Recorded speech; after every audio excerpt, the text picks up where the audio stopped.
Sveiki visi, senai nesimatėm, žinau, net nesakykit nieko.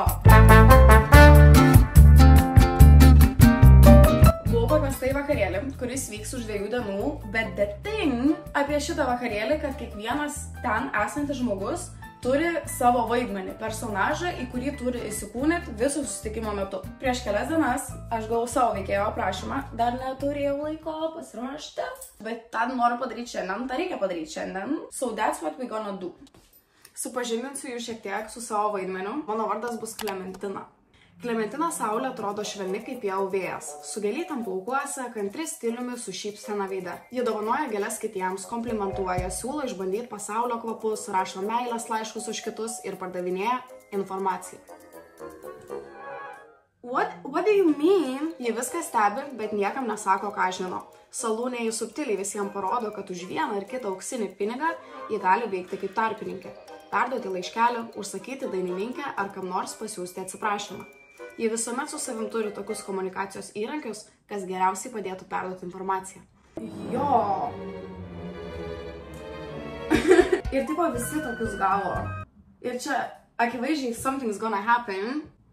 Ir tipo mūsų tas visas vakarėlis ir vadinas salūnas ir ten viskas bus į tą temą papuošta. Nu gerai, okei. Aš tiesiog jau pradėjau traukti daiktus iš visokių random spintelių. Ir yra poras variantų, nuo ko būtų galima atsispirti. Atrodo švelni kaip pievų vėjas, su gėlytam plaukuose, kantri stiliumi, kad ir ką tai reiškia. Su šypsena veide. Gėlytės plaukuose jo, bet aš prieš porą metų vienam festui pasidariau savo sijoną. Apsisiuvau jį gėlėm ir vijokliais. I just did my nails. Palaukit, kol sufokusuos. Žinau, nekėdinkit. Bet žodžiu, šitas sijonas jisai juodas, labai tamsus. Ir aš bijau... Stop. Galėčiau pabandyti lėrint šitą sijoną ant šitos suknelės, nes jinai gan ilga yra iki žemės, tai išlystų iš papačio šito sijono. Hold up. Nežinau, kaip čia susiris šitos raištelius. Ir netyčia nenoriu jums parodyti papų. One major problem. Galiu rasti tik vieną lipduką ir man reikia 2. Prašau dar jokių žvengų, nes aš eksperimentuoju. Pagalvojau pradžiai tiesiog dėl video filmavimo užsidėsiu braletę po apačią, bet tada pagalvojau, palauk. Jeigu lėrinam, tai gal netyčia gali gautis. Nes kartais outfitai atrodo stupid till they doesn't. Tai tiesiog reikia biški neatsitraukti per anksti. Ką mes manom? Apatinė dalis, it looks cute. Ana? Greičiausiai. Bet čia viršui visgi blogas sprendimas buvo. Šiaip žiauriai gražiai atrodytų, jeigu galėčiau taip pavaryti. Nu, man tiesiog lipdukai. Kur man lipdukai? Bet reikia apsvarstyti ir tą faktą, kad gali atvėst. Nes neaišku iš tikrųjų, kiek mes laukia, kiek viduj būsim. Tai aš nuo pat pradžių norėčiau turėti kažką ant viršaus. Čia aišku reikėtų normaliau susirišti. Nu, bet žodžiu. Jeigu kažkas tokio, per kamerą kažkaip nepersiduoda spalvos, turiu kelis variantus aukštakulnių. Šitie labai tiktų su spalva prie pačios suknelės. Bet šitie yra žiauriai patogus. Ir su jais... Daug būtų galima padaryti tikrai. Bet man patinka, kad šitie ryškesnės spalvos ir aš dar netgi galvoju ant tiek adventures pabūt ir dar mėlynus dėtis, nes tipo ant sijono yra visokių mėlynų karoliukų ir gėlyčių. Aš šiaip pati turiu mėlynų papuošalų.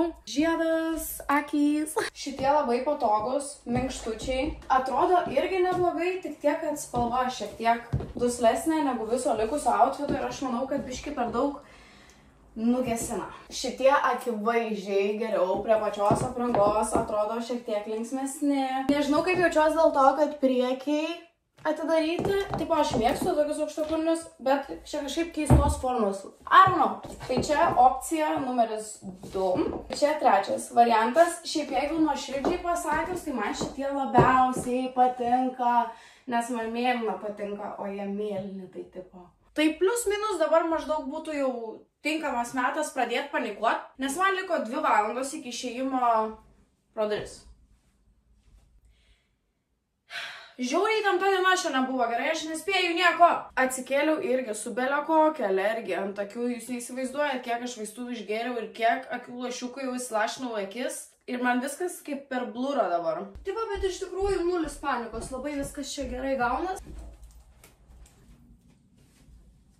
Neapsimeskit, kad jūs taip nedarot. We just gonna leave my hair be. Jūs matot jūsų ir bėdas. Žodžiu, tai mano logika buvo tokia, kad jeigu aš raudonai pasidažysiu akis, tai tada nesimatys, kad jos ir šiaip raudonos. Tik tai biškį vandeniuoja akis va šitose vietose, bet aš pasiėmiau šešėlių paletę su savim, tai į sodybą, tai jeigu ką susitvarkysiu. Noriu jums parodyti savo lūtą, ką vešiuosi į sodybą. Nusprendžiau ties šitais aukštakulniais. Vežuosi šachmatus, nes žinau, kad ten bus žmonių, kurie moka žaisti. Tada mano draugė gavo tokios retired kaubojos vaidmenį. Taip pabaigė savo kaip kaubojos karjerą ir pasirinko her true passion, kas yra tapimas. Ir aš turėjau kaip tik tokį ginklą. Tai šiaip jisai toks detail ir kietai atrodo. Ir jisai turi savo dėklą, tai aš ant to dėklo įpjoviau kelias skylutes ir pravėriau teptukus. Nu, kad tipo. Suprantate, ne? Ką turiu omeny? Ir kadangi mano misija bus perdavinėti informaciją, pasidarau tokį dalyką, kad žmonėms signalizuoti, jog į mane gali kreiptis tokiais dalykais. Ir tada savo kupriniai turiu tokią dėžutę. Čia yra daug mažų vokelių viduj. Kreipkitės į mane, jeigu reikės jums parašyti laišką. Vičeko nespėjau padaryti, nes iš karto po paskutinio kadro išbėgau pro duris. Tada pačiam vakarėlį nelabai filmavau, bet ne dėl to, nes užtingėjau, kaip visada. O dėl to, nes tiesiog bijau, kad nesugebėsiu paskui išsimokėti savo telefono, jeigu mane kažkas pagaus jų naudojantis. Aš tikiu, kad dabar šiek tiek sudėtinga suprast, tai leiskite jums papasakot nuo pat pradžių. Žodžiu, buvo bele kaip gerai. Man tik atvažiavus į sodybą, mane pasitiko sodybos savininkė. Aš nepamenu tiksliai, koks jos vaidmuo buvo dabar, bet jinai pradėjo mums dalinti pinigus. 3, 4, 5, 6, 7, 8, 9, 10, 11. Valiuta yra tokia. Vienas auksinis lygus 3 sidabrinių. Specialiai jos neklausiau nuo praeitų rašikų. Tai šitiek menukai likusias 2 dienas buvo visiška mūsų salūno valiuta. Už jos buvo galima nusipirkti įvairias paslaugas iš kitų salūno gyventojų, eiti į barą, lošti kazino, žodžiu, pirkti ir parduoti. Ir kai aš filmavau tą momentą, kada man dalino tos pinigus, prie manęs priėjo miestelio šerifas. Ir pasakė, kad šitam miestelį yra draudžiama naudotis telefonais, nes jau keli žmonės buvo prigauti, kaip jie naudojas telefonais ir turėjo išsimokėti tai savo pinigais. Ir kadangi aš nežinau, ar man pavyks susidirbti daugiau pinigų tame miestelį, aš nusprendžiau juos labai saugoti ir savo telefoną iš karto įdėjau į kišenę. Tai kontento iš ten yra labai minimal amount, bet vis tiek kažkiek yra. Šerifas pasisiūlė mane supažindinti su visų miesteliu.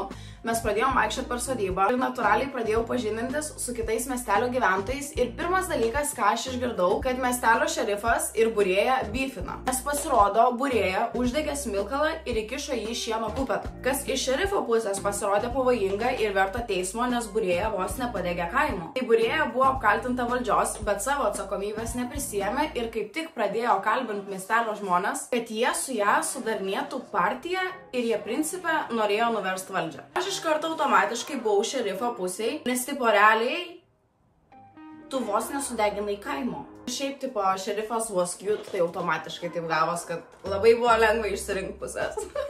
Tai kol vyko šitie visi pusių skirstimaisi ir partijų darimaisi, toliau salūne vystės visokios istorijos ir veiksmas. Turėjom tokią dainininkę Miss Lola, tai jinai tiesiog pilnu etatų mergytė dirbo.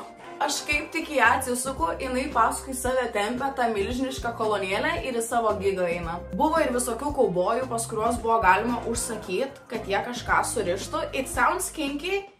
Maybe it was at some point. Ir momentu ir aš buvau užsakius, kad vieną bičą surištų, nes jisai pavogė iš manęs žiauriai svarbų daiktą. Vakaro eigoj man kažkas pasakė, kad vienas bičas turi kažkokios svarbios informacijos. Ir kadangi aš pati turėjau nemažai informacijos, arba bent jau galėjau įmanipuliuoti žmonės į tai, kad jie galvotų, jog aš turiu informacijos, mes su būrėja ir dainininkė Lola parašėm laišką, jį labai gražiai, mielai apipavidalinom, kad kaip bičiui tuo labiau keltų susidomėjimą, kas yra tame voke. Ir aš vaikštant po sodybą radau tą bičą išeidinėjant iš tualeto. Išeit jam neleidau. Įėjau su juo atgal į tualetą, užrakinau paskui duris, atsisukau į jį ir sakau, mums reikia pasikalbėti. Žinau, kad tu turi informacijos, aš turiu informacijos. Keičiamės. Tada kelias minutės vyko gan intensyvi ir visai įdomi diskusija ir mes galų gale nusprendėm apsikeisti tą informaciją. Ir mainais į mano laišką jisai man davė žemėlapį. Aš iš karto grįžau atgal pas būrėją ir dainininkę, parodžiau jom tą žemėlapį ir mes pradėjom aiškintis, iki ko jisai veda. Po to lapo sukinėjimo visom įmanomom pusėm mes pagaliau įsiaiškinom, kur jisai mus nori nuvesti. Ir tas žemėlapis mus nuvedė iki kasyklų. Turėjom dar irgi labai įdomų interakcioną su žmogum, kuris saugojo kasyklas. Turėjom įtikint, kad mes ne šiaip sau čia atsiradom ir kad esam vertos apsidairyti toj lobių kasyklai. Ir po netrumpos diskusijos mes buvom nuvestos iki tokio smėlio kalno, kur gavom 3 minutės kastis ir surasti savo lūtą. Prisikasėm bele kiek pinigų ir bele kiek ir bele kaip smagu buvo, nes tie akmenukai tipo nupurkšti blizgiais dažais ir tu rausi tą smėlį, dar dainininkė buvo iš virtuvės pasiemus daug mentelių, kad būtų patogiau. Kasi smėlį, pamatai kažką žibančio ir grinai ant tiek dopamino duoda, lyg čia realiai pinigai būtų, nu, bet tipo tom dienom realiai ir buvo. Ir at this point jau supratau, kad būčiau galėjus naudoti telefoną, nes su tiek, kiek aš išsikasiau, išpirkčiau visų telefonus, kam reikėtų. Žiauriai tiesiog kruopščios rankos pas mane, tai taip. Bet kame esmė, pasirodo, kad tie pinigėliai nebuvo didžiausias lobis, ką buvo galima rasti, nes vieni bičiai išsikasė ir frajerį. Ta prasme, ir tas ir frajeris buvo pakastas žmogaus gilumo duobėjai. Ir jie tiesiog naktį bele kiek laiko kasė tą duobę, kad ištrauktų į frajerį. Padariau.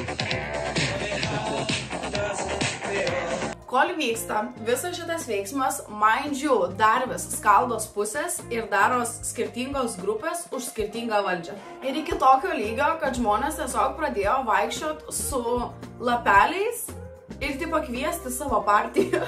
Ir aš Max buvau šerifo pusėje ir aš jam sakiau, kad jisai turi atstanding his ground ir kad susibendravau su būrėja ir kad mes galėtume pasakyti, kad, nu, tipo pakalbėti su ją, kad jinai pripažintų savo kaltę ir parodytų pirštais į visus tuos, kas buvo priešingai partijoje ir tada iš jų pasiimtų pinigų. Galėtume dalį sumokėti ir būrėjai procentą pasilikti savo. Nu, žodžiu, everything works, realiai viskas buvo sutarta, viskas buvo nice, iki kol aš nusisuku, atsisuku, žiūriu, sėdi miestelio šerifas ir rašo kažką ant popieriaus lapo tam bičiui, kuris yra kitoj partijai. Bičias tiesiog literaliai parsidavė. Jisai pasirašė dokumentą, kad atiduoda savo valdžią. Ir kai atėjo laikas rinkimams, jisai tiesiog atsisėdo ir jo statementas buvo tas, kad jisai atsistatydina. Ta prasme, what do you mean? Ar nebeliko jokio teisingumo šitam kaime? Kurėja galėjo padegti kaimą? Ir tu tiesiog, tipo, atsistatydinu. I just don't get it. I still don't get it. Ta prasme, mes tiek galėjom išlošti šito.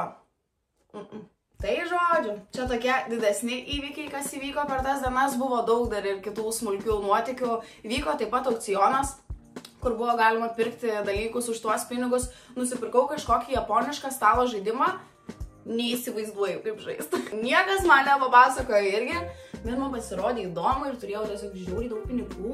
Ir šiaip prieš važiuojant į tą šventę, nes aš ten be vieno žmogaus, kas mane pakvietė, visiškai nieko nepažinau. Ir galvojau, kaip pavyks įsijungti visą tą bendruomenę, kuri net neprisistatinėja savo tikrais vardais ir visi jau senai prieš man atvažiuojant yra vaidmenį. Bet viskas taip natūraliai ir organiškai gavos ir žiauriai smagu buvo iš tikrųjų. Labai noriu šitą formatą atnešti ir savo draugų vakarėlius. Ir šita kompanija tokio tipo vakarėlį daro jau kelis metus iš eilės. Ir anksčiau jie vaidmenis visiems rašydavo rankomis ir galvodavo visą konceptą. Bet kadangi dabar yra toks dalykas kaip ChatGPT, tai šiais metais jiem padėjo AI-us viską sugeneruoti, tai čia iš viso dar paprašiau šitą amplua atsitempti savo draugus. Nes tu tiesiog į ChatGPT parašai propsą, kaip vadinas, nu tarkim, pas mus buvo salūnas, tai kokia bendra tema, tipo kokie main dalykai nori, kad įvyktų ir kiek žmonių ir kad visiems surašytų vaidmenis. Tai žinokit, tikrai rekomenduoju jums tarp savo draugų pabandyti šitą dalyką.